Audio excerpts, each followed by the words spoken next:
بعد ما خلصت حرب أكتوبر ومصر استلمت أرضها، بقت حرب المخابرات أقوى وأشرس من أي نوع حرب تانية نعرفها. في الوقت ده كان جهاز المخابرات العامة المصرية بيزداد قوة كل يوم عن اليوم اللي قبله، في حين إن جهاز الموساد حصل جواه كسور وانشقاقات كتير، وده بشهادة من رجالتهم، زي مثلا الضابط الجاسوس اللي هحكي لك حكايته النهارده. يوم 14 يوليو سنة 86 وصل ستروفسكي ضابط من جهاز الموساد مطار القاهرة، وبمجرد دخوله المطار قابله 2 ضباط من جهاز المخابرات العامة المصرية وقالوا له أهلا بيك في مصر، وخدوه وحطوه في عربية وغموا عينيه وطلعوا بيه. لكن هو فكر إن هو طالع على مبنى جهاز المخابرات العامة المصرية، لكن المفاجأة لما نزل من العربية لقى نفسه في قاعدة عسكرية، والمفاجأة الأكبر إنهم خدوه وحطوه في زنزانة انفرادية. وبعد شوية دخل راجل عجوز وحط له أكل ومية وخرج.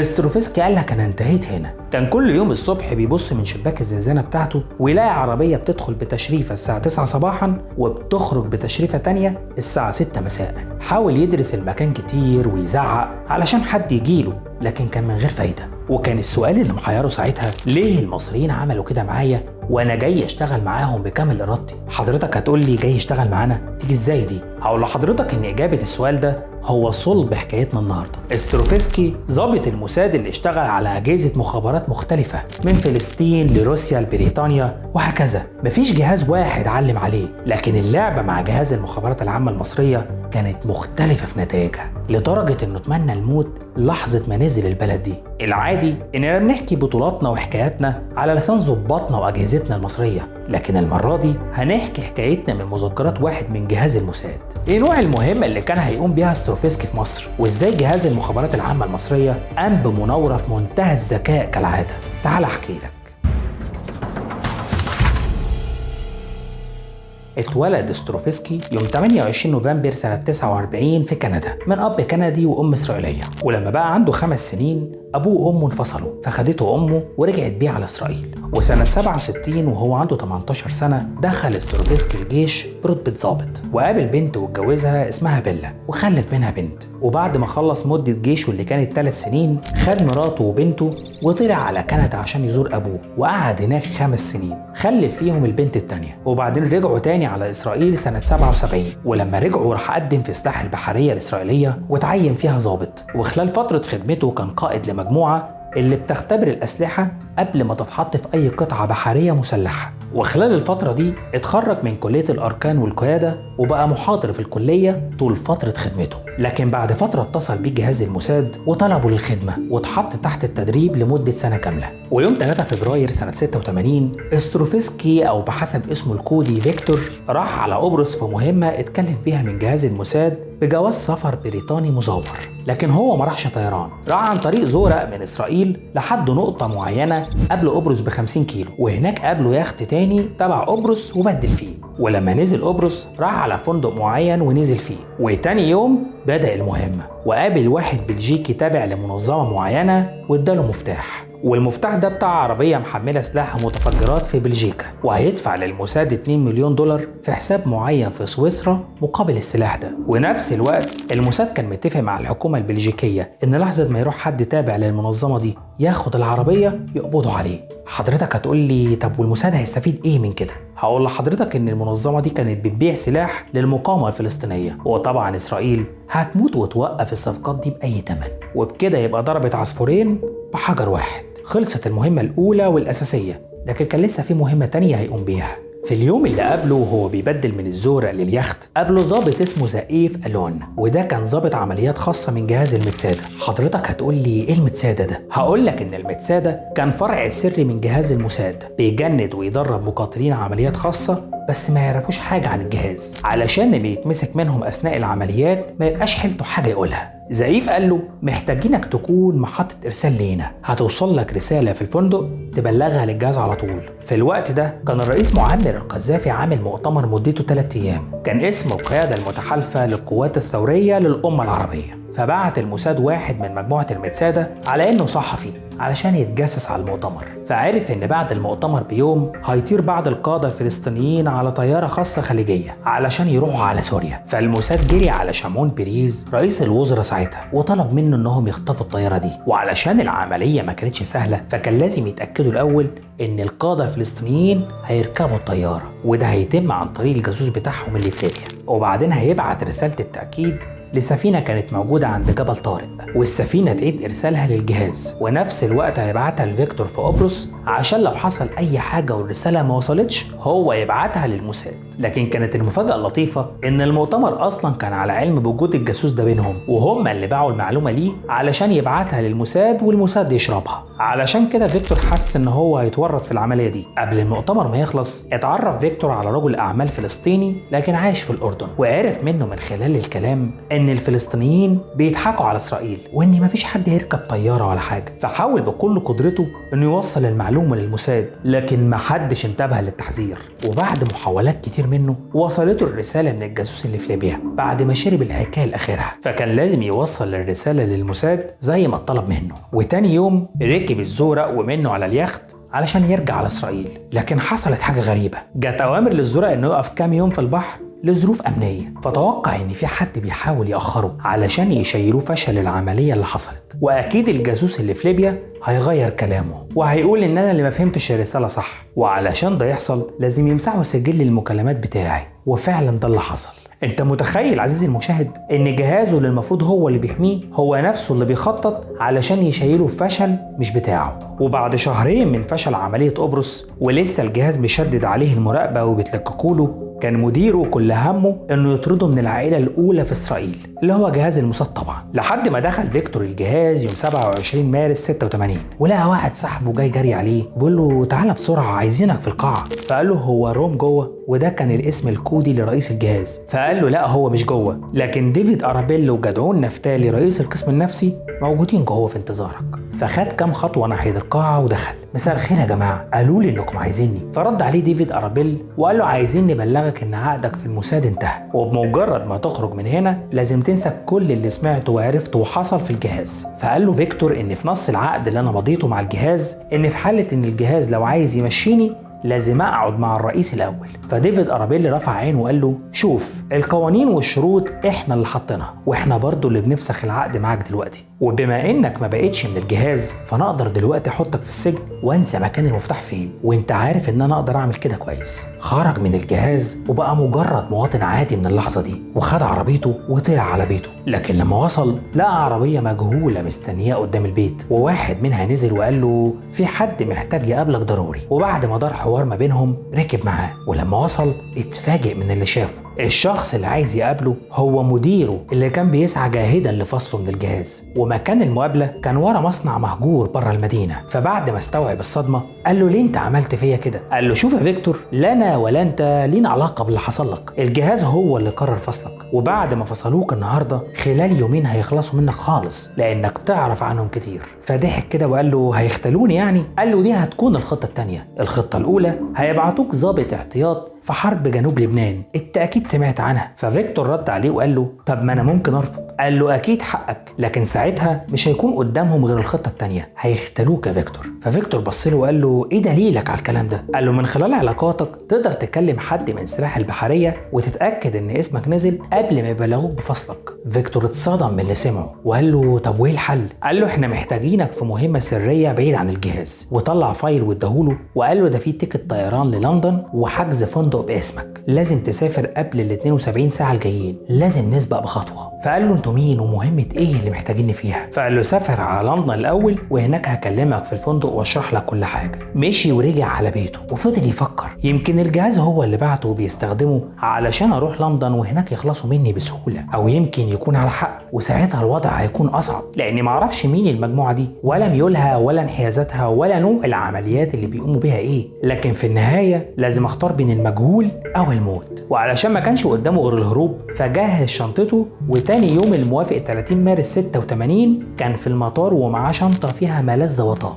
أسماء وصور ضباط جهاز الموساد، وثائق سرية لجهاز الموساد مع أجهزة مخابرات أجنبية، قائمة مفصلة بأسماء اليهود اللي بيتعاملوا مع جهاز الموساد. ومن خلال علاقاته القديمة في المطار من أيام شغله قدر يعدي من غير تفتيش بشنطة كانت أقلها تجيب له مؤبد. وصل استروفسكي لندن ونزل في الفندق وارتاح، وتاني يوم وصل له إفرايم مديره اللي كان سفره ومعاه جنرال تاني من الجيش. وبعد حوار طويل ما بينهم قال له شوف يا سيدي، الحكايه ببساطه ان جهاز الموساد فيه عناصر كتير فاسده، وهم اللي قتلوا الجنرال ياكوئيل ادم الرئيس الجهاز السابق، وهم برضه اللي دخلونا حرب لبنان واحنا ما كناش عايزين ندخلها من الاساس. قال له ايوه، طب انا المفروض اعمل ايه؟ قال له انت مهمتك اللي جايه هي تعطيل عمل الموساد الحالي. فقال له انت هتطلع من هنا على نيويورك بجواز سفرك الكندي، وهتروح على منظمه تحرير فلسطين وتقول لهم انك اسرائيلي متعاطف مع قضيتهم، وبعد ما تخلص اجتماع هتكلمني على الرقم ده 3 مرات كل 4 ساعات، وكل مرة تتصل عليا فيها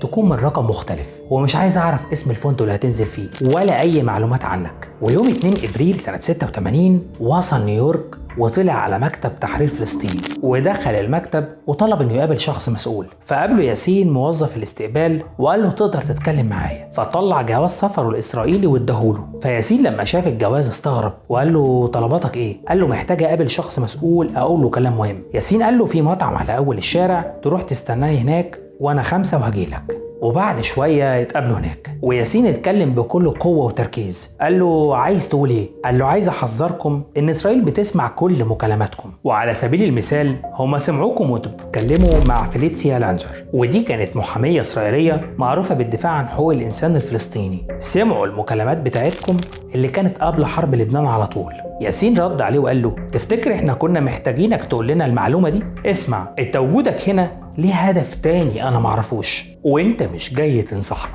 انت جاي تحقق مصلحة شخصية. وقام وقف وقال له شوف، ارضنا راجعة لا محال، وسابه ومشي. وبعد كام ساعة قام استروفسكي وبدأ يلف في الشوارع لمدة 4 ساعات لحد ما اتأكد ان مفيش حد ماشي وراه. وبعد كده اتصل بفرايم وبلغه انه تمام مفيش حد بيراقبني. فقال له طب تطلع على ابوك في كندا تزوره وتقعد هناك لحد ما تجيلك التعليمات الجديدة. راح على كندا وزار ابوه وقعد كام يوم ومحدش كلمه. يوم 8 ابريل كلم هو فرايم وقال له انا بقالي هنا كام يوم ومحدش كلمني. قال له مطلوب منك انك تكلم الجنرال ابراهام برعام المقيم حاليا في امريكا وتبلغه وتقول له ان احنا موافقين على الاسماء اللي انت بلغتها لنا.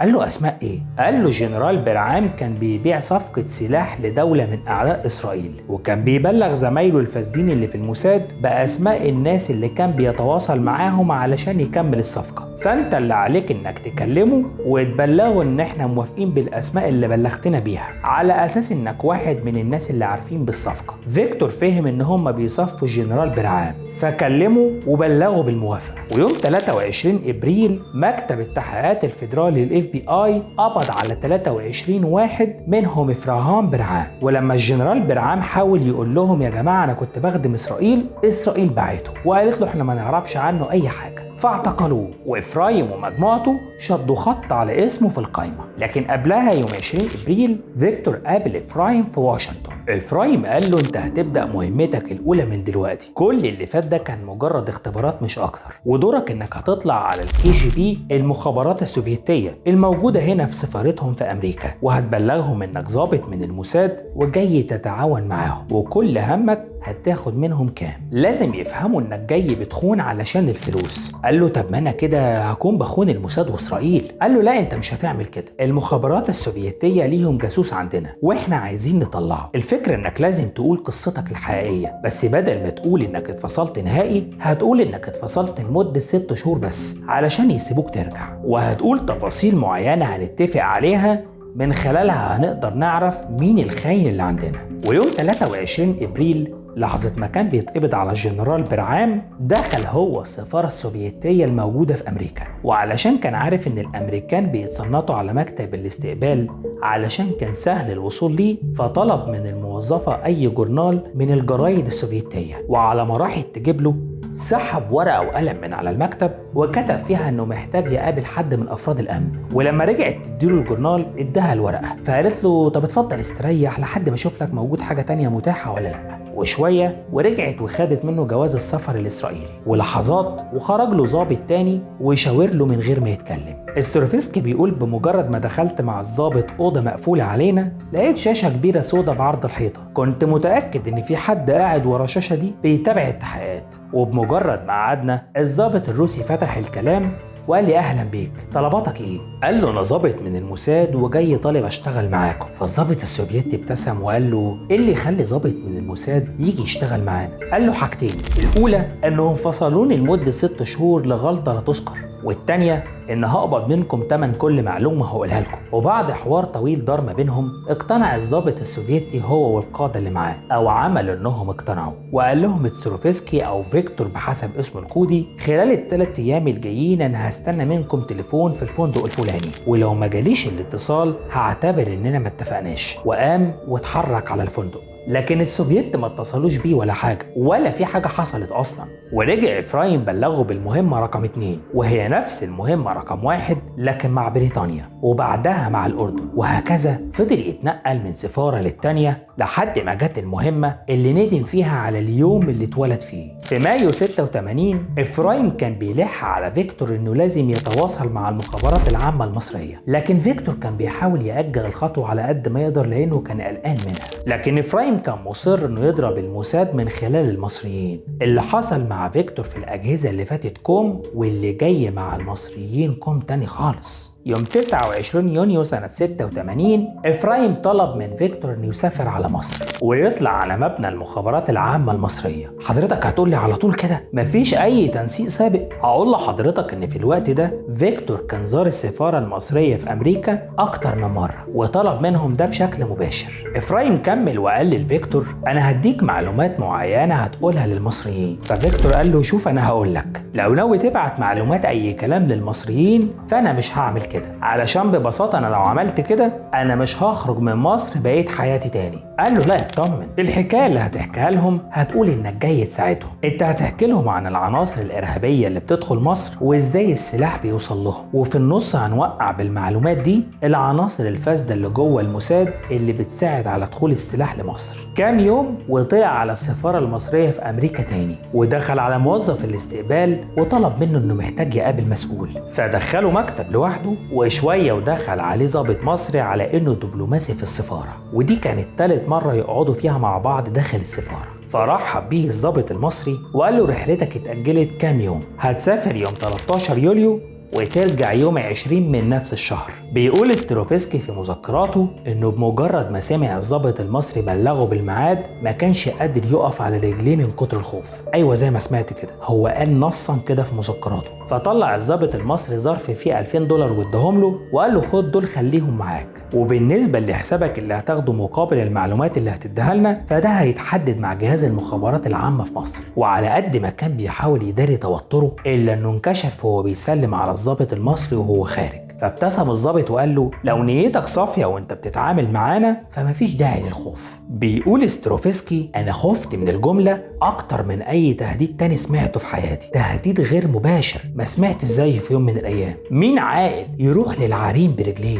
المهم وصل المطار وركب طياره تبع الخطوط الجويه المصريه رحله رقم 986، وطلعت الطياره وفضل يفكر ايه ممكن يحصل له نتيجه المخاطره دي لما يوصل مصر، لدرجه انه معرفش ينام. وصل مطار القاهرة يوم 14 يوليو سنة 86، وبمجرد ما خرج من الطيارة لقى في وشه 2 ضباط من المخابرات المصرية قابلوه ورحبوا بيه وغموا عينيه وحطوه في عربية. ولما وصلوا ونزل من العربية اتفاجئ انه في قاعدة عسكرية بالجيش المصري. يا جماعة لا مش من هنا، انتوا غلطانين، احنا عايزين المخابرات العامة المصرية. لكن محدش رد عليه، وخدوه وحطوه في زنزانة انفرادية وقفلوا عليه وسابوه كام يوم في الزنزانة من غير ما حد يدخل له. وبعد ما عدت فترة دخل عليه ضابط من المخابرات وخده على قاعة بره وبدأت المناورة المصرية. وأول ما قعدوا ستروفسكي لقى قدامه مجموعة من المجلات من مطبعة داخل إسرائيل، وده معناه ان المخابرات بتقول له احنا رجالتنا موجودين وشغالين على ارضكم، يعني فكر كويس قبل ما تقول المعلومة. وبعدين حطوا قدامه صور كتير وقال له حدد لي مين فيهم اللي شغالين في الموساد. استروفسكي اتعرف على كل الصور ما عدا 5. قال له تقريبا الناس دي شغالين في اوروبا، علشان كده انا معرفهمش. وشويه والتحقيق شغال، الضابط المصري قال له انت اشتغلت فتره وانت مع الموساد في الدنمارك مش كده؟ فرد عليه وهو مستغرب وقال له ايوه. فطلع لوحه تفصيليه للمبنى وقال له مكتبك كان فين بالظبط. وده معناه ان جهاز المخابرات مش بس لناس جوه المبنى، لا دول دارسين حياته كمان قبل ما يوصل. فشاور استروفسكي على مكان مكتبه بهدوء. فالضابط المصري ابتسم وقال له ايه بقى المعلومات اللي انت جاي تبلغنا بيها؟ فبدا استروفسكي يسرد معلومات عن ان في عملاء وسلاح بيتهربوا جوه مصر بطرق معينه، لكن اللي كان موتره ان الضابط المصري ملامحه كانت ثابته وانفعالاته شبه معدومه، وده كان مخليه مش قادر يحلله ويعرف هو مصدقه ولا لا. وفضلوا ساعات والتحقيق شغال، خد منه كل المعلومات اللي ممكن يكون محتاجها. وبعد ما خلصوا التحقيق طلع الضابط المصري وثيقه وقال له فاضل انك تمضي على الوثيقه دي، ده شرط انك تسافر وترجع امريكا. فمضى استروفسكي على نص بيقول فيه انا جيت للتعاون بالمعلومات مع مصر بكامل ارادتي وانه عملت باحترام. وسافر استروفسكي، لكن كان في سؤال واحد محيره ملوش اجابه عنده، ليه المصريين يعملوا معايا كده وانا جاي اساعدهم بكامل ارادتي؟ ومش منطقي ان بعد ما اتحبس في حبس انفرادي ده كله اطلع بالسهوله دي ويسمعوا مني كلمتين ويسيبوني اسافر برضه بالسهوله دي. ايه اللي حصل؟ هقول لك اللي حصل ان في حد من رجاله المخابرات العامه المصريه سرب معلومه ليهم وقال لهم انه احتمال يكون لسه شغال مع الموساد وانه جاي في مهمه سريه عشان يضلل معلوماتنا. تسكت المخابرات العامه المصريه على كده؟ تسكت؟ دول حطوه في زنزانه انفرادي علشان يجيبوا المعلومه من داخل الموساد نفسه. طب تيجي ازاي دي؟ هقول لك. قالوا للسفاره الاسرائيليه ان في جثه راجل كندي جاي على طياره من امريكا ومواصفاته متطابقه مع استروفسكي، فطلعت المعلومه جاريه على الموساد. وعلشان ما كانش في حد عندهم غيره مواصفاته متطابقه معاه وهو دلوقتي مش منهم، فما ردش الموساد باجابه، والا كانوا طلبوا ان هم يشوفوا الجثه. فردت السفاره الاسرائيليه وقالت احنا ما عندناش بلاغ بمواصفات مواطن اسرائيلي بالشكل ده، وان السفاره الكنديه هي المعنيه اكتر بالامر. وده بيكسر الاسطوره اللي بتقول ان الموساد عارف كل حاجه بتحصل في الدول العربيه. انت متخيل عزيزي المشاهد؟ ضابط اتفصل من عندهم من الجهاز ولف على سفارات واجهزه مخابرات مختلفه ونزل بنفسه في دوله من ألد اعدائهم، كل ده والجهاز ما عندوش علم باي حاجه، وده بشهاده الضابط نفسه ومجموعه ضباط تانيين كانوا معاه في الحكايه. وفي كل سطر حكاية ما بتنتهيش. سيبوا لنا رأي حضراتكم في الحكاية في الكومنتات وقولوا لنا آرائكم محتاجين تسمعوا ايه الفترة اللي جاية. لو عجبتك الحكاية دوس لايك واشترك في القناة وفعل زر الجرس عشان يوصلك كل جديد. شكرا على وقتك.